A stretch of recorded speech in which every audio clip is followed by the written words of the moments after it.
Vikarabad municipal chairman పీఠం కైవసం చేసుకుంటామని ధీమా వ్యక్తం చేశారు చేవెళ్ల బీజేపీ ఎంపీ కొండా విశ్వేశ్వర్రెడ్డి. మున్సిపాలిటీలోని మొత్తం 34 వార్డుల్లో బీజేపీ అభ్యర్థులు పోటీ చేస్తున్నారని స్పష్టం చేశారు. ప్రజలు స్పష్టమైన మార్పును కోరుకుంటున్నారని, కాంగ్రెస్ బీఆర్ఎస్ లో వైఖరిపై తీవ్ర విమర్శలు గుప్పించారు.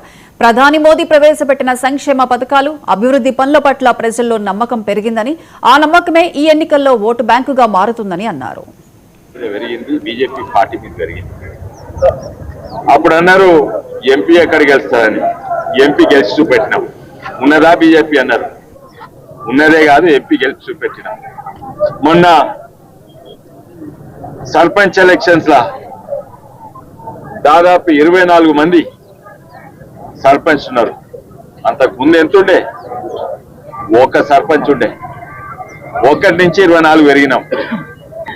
రాజకీయాలైనా, ఆర్థిక శాస్త్రంలో, వైద్య రంగంలో అయినా, ఇంజనీరింగ్ అయినా కూడా నువ్వు ఎంత పెద్దగా ఎన్ని కండలు ఎంత బలంగా ఉన్నది కాదు, నువ్వు ఎటు దిక్కు పోతున్నావు. ఆ 2 పార్టీలు ఇంతకుముందు తెలంగాణ దోసుకున్న పార్టీ, ఇప్పుడు తెలంగాణ నాశనం చేస్తున్న పార్టీ.